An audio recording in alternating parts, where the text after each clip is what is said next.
నమస్తే, welcome to mega 9 TV. This is Akshaya. Bharat Pak యుద్ధంపై చిన్నజీఆర్ స్వామి సంచలన వ్యాఖ్యలు చేశారు. మత సామరస్యం, ప్రశాంతతకు చిహ్నంగా ఉన్న మన దేశంలో ఎవరు వచ్చినా అతిథి దేవో భవ అన్నట్లు ఆహ్వానిస్తుంటే మన మంచి అన్న స్వభావాలను ఆసరాగా తీసుకొని ఇటువంటి దుశ్చర్యలకు పాల్పడుతున్నారన్నారు. ప్రధాని మోదీ నేతృత్వంలో మన దేశ అస్తిత్వాన్ని సంరక్షించుకుంటుంది అని పేర్కొన్నారు. శ్రీ వెంకటేశ్వర స్వామి కరుణా కటాక్షలు ప్రజలందరిపై ఉండాలని చిన్నజీఆర్ స్వామి ఆకాంక్షించారు. ఏలూరులోని శ్రీ వెంకటేశ్వర స్వామి దేవస్థానంలో 36వ వార్షిక మహాకుంభాభిషేకం మహోత్సవ కార్యక్రమంలో చిన్నజీఆర్ స్వామి పాల్గొన్నారు. భారత్ పాకిస్తాన్ యుద్ధంపై మాట్లాడారు. ఎప్పుడు కూడా శాంతిని కోరుకునే దేశం, ఎవరిని అనవసరంగా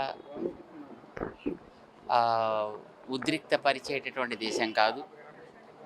అంతేకాదు అందరికీ కూడా చేతులు చాచి స్వాగతం పలికేటటువంటి దేశం. వేల సంవత్సరాలుగా మన చరిత్ర దాన్ని మన నిరూపణ చేస్తోంది.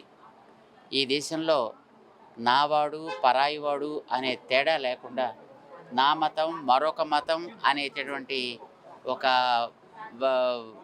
వివక్ష లేకుండా ఎవరొచ్చినా అతిథిగా స్వాగతించి వారిని ఆదరించినటువంటి దేశం.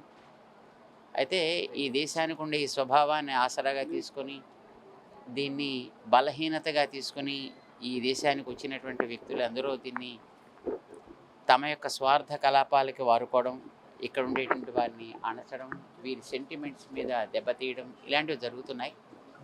అయితే అది ఈవేళ పరాకాష్ఠ స్థితికి చేరి జాతిని, మతాన్ని ప్రశ్నించి వ్యక్తిని సంహరించేటటువంటి ఒక దుస్థితికి దారితీసింది.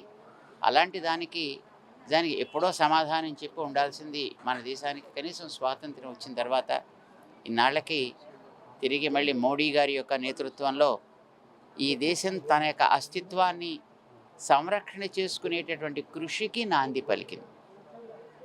ఇప్పుడైనా అనవసరంగా ఎవరి మీద దాడి చేయడం, ఎవరికి కూడా హాని కలిగించడం అనేది ఎప్పుడు మన దేశం కోరుకోదు. మన నాయకులు కూడా ఎప్పుడు దాన్ని కాంక్షించరు. కానీ మన మీద దెబ్బతీసేటటువంటి వ్యక్తిని మాత్రం అరికట్టి అవసరమైతే వాడిని అణిచేటటువంటి స్వభావం మాత్రం ఇప్పటికీ మన మోడీ గారి యొక్క నేతృత్వం వల్ల అది మళ్ళీ ఒకసారి ఉద్యమించింది. బహుశా ఇప్పుడు మనం చేసేటటువంటి ఈ ఉద్యమం ప్రపంచానికి ఒక మంచి సందేశాన్ని ఇస్తుంది. ప్రపంచంలో ఉండే అందరికీ కూడా ఒక మంచి సందేశం.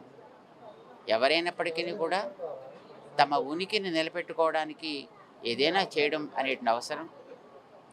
ఎప్పుడూ కూడా అందరినీ ఆదరించేటటువంటి, గౌరవించేటటువంటి స్వభావాన్ని ఎప్పుడు వదులుకోవడం అనేది మన దేశంలో ఎవరికీ కూడా అలవాటు లేదు. కనుక మనందరం ఎప్పుడు కలిసి ఉందాం.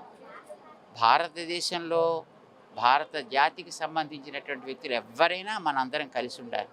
కులాలకి, వర్ణాలకి, వర్గాలకి, మతాలకి అతీతంగా మనందరం కలిసి ఉండాలి. భారతీయులంగా కలిసి ఉండాలి. భారతదేశాన్ని రకరకాల అశాంతికి లోను చేసే ఏ శక్తినైనా ఎదుర్కోగలగడంలో మనందరం కూడా తగిన మద్దతునివ్వాలి, కలిసి ఉండాలి. అందరికీ ఇది ఒక మంచి గుణపాఠం కావాలి అనే మేము భగవంతుని ప్రార్థన చేస్తున్నాం.